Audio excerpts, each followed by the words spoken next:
Animals, wild animals. You must be all wondering, why am I talking about animals and that too wild animals? Hi everyone, I'm Manju Ali here again with another poem of English literature. And the title of the poem is How to Tell Wild Animals. And it's written by Carolyn Wells. About Carolyn Wells, she was an American poet and was greatly inspired and was interested to write about wild animals. To write about wild animals, which is very beastly, which is very scary. But she has introduced the element of humor in this poem. Humor means happiness, she has introduced. She has introduced in the poem fun, happiness, to tell us about wild animals. She tells in this poem that different ways of distinguishing between different animals. But children, simultaneously, she warns us that we need to be very, very careful, cautious of not developing a close proximity with these wild beasts. Proximity means coming closer to them. Otherwise, it could be deathly, it could turn into fatal. They can kill us. So she is introducing different animals through this poem for the reader to know the distinction. That's about the poem. I'm reading the poem now stanza wise. The first stanza. If ever you should go by chance to jungles in the east, and if there should to you advise a large and tawny beast, if he roars at you and you are in die, you will know it is the Asian lion. So in the first stanza, Carolyn Wells is talking about the Asian lion. And she says that if by chance, like we go on our holidays, children, at times, and we want to go to desert safaris to watch these animals in safaris, we want to go and see what these wild animals are about. She says that if ever you get an opportunity, if ever you get a chance of going to a jungle, be cautious. You will meet a wild beast called the Asian lion. Lion is very horrifying and roaring. And be sure you're going to that jungle, and if that lion roars at you, you will die. Because roaring of the lion, in fact, hits a person. You get scared. That was the Asian lion. We're moving on to the second stanza. Or if sometime when roaming round, a noble wild beast greets you with black stripes on a yellow ground, just notice if he eats you. This simple rule may help you learn the Bengal tiger to discern. So second stanza, she introduces with the Bengal tiger, and she says that if ever you happen to roam around and you find this wild beast that greets you, and who is that beast, who is that animal which greets you? That is the Bengal tiger. Explaining about the Bengal tiger, Carolyn Wells says, how will you differentiate that it's a Bengal tiger? Because it has black stripes on a yellow background on its body. And simple rule is that you have to be very, very careful. Moving on to the third stanza, children. If strolling forth a beast you view, whose hide with spots is peppered, as soon as he leapt on you, you know it is the leopard. I will do no good to roar with pain, he'll only leap and leap again. The poet is saying if ever you again stroll going to the jungles, you're going there to see the wild animals, and you find an animal whose hide, means the skin, is peppered, is dotted, and he tries to leap at you. Leap means jump at you, pounce on you. You should understand that it is none other than the leopard, because you get scared. So that's why in the introduction part, Carolyn Wells is saying that I am introducing these animals to you, but whenever you go in the jungle, you should be very, very careful about them. Otherwise, they will pounce on you, they will hit you. Stanza number 4. If when you are walking around your yard, you meet a creature there who hugs you very, very hard, be sure it's a bear.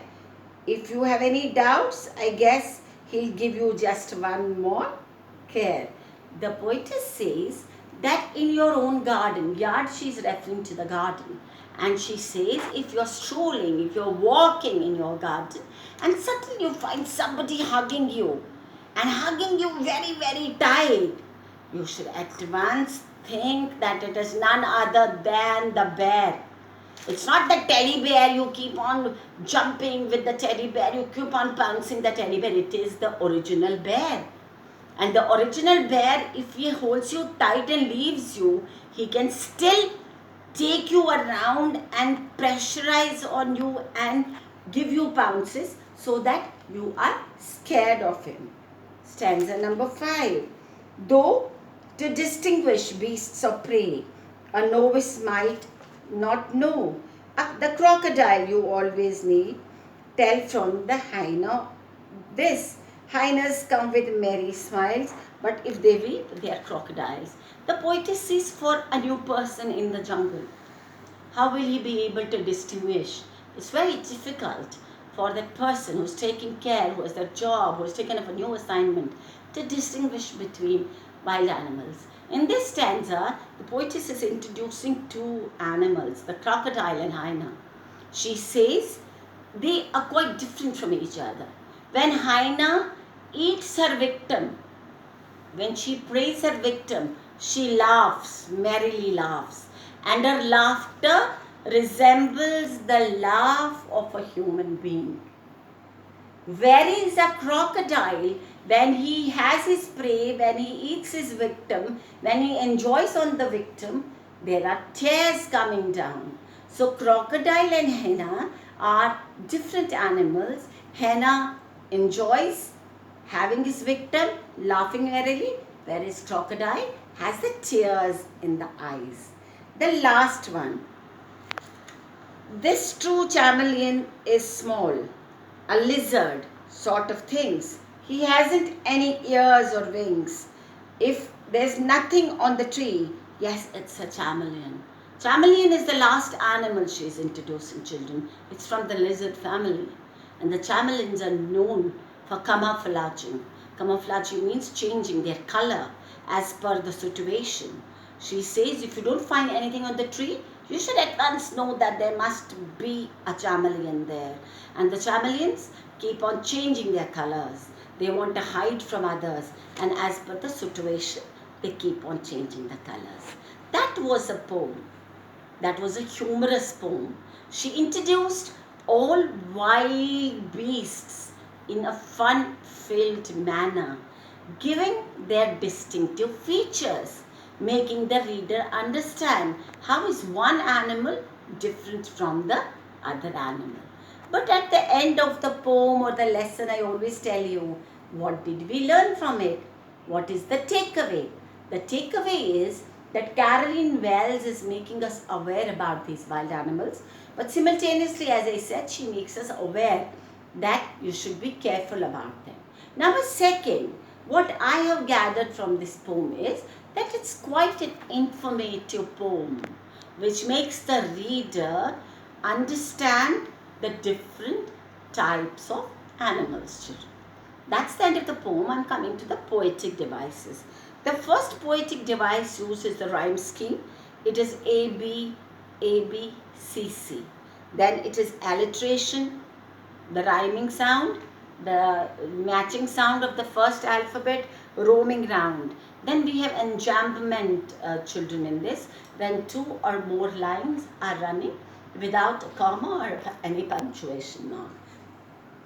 These were some of the poetic devices. Now, one important question I want to discuss with you, that is, what humor does the poetess explain in this poem? She says, humor is the best medicine. How is humor the best medicine, children? For me, humor is very important in life because it energizes us. It gives us a positive thinking. It helps us to live. It makes us thank God that we are there. It energizes the entire atmosphere and it brings cheerfulness, happiness, and positivity in our life. This is what the poet has done in this poem. Otherwise, talking about wild animals who would be interested. But she has introduced the element of humor, the element of fun, describing each and every animal. So for all the readers, and for the students who listen to my video, I have one mantra, one message to give today. Although I've not given it in my other videos, but since today this is about humor, I would like to explain one little thing. That is, be happy in life. Whatever situations are, don't try to be negative. We are having COVID-19 these days. Don't keep on thinking about that. Think that by the end of this dark cloud, there will be a silver lining, children. And that silver lining has to be the mantra of life, because that keeps us going. That adds humor to our lives. With this, I take your leave. God bless you all, and I'll come up with the next video. Thank you.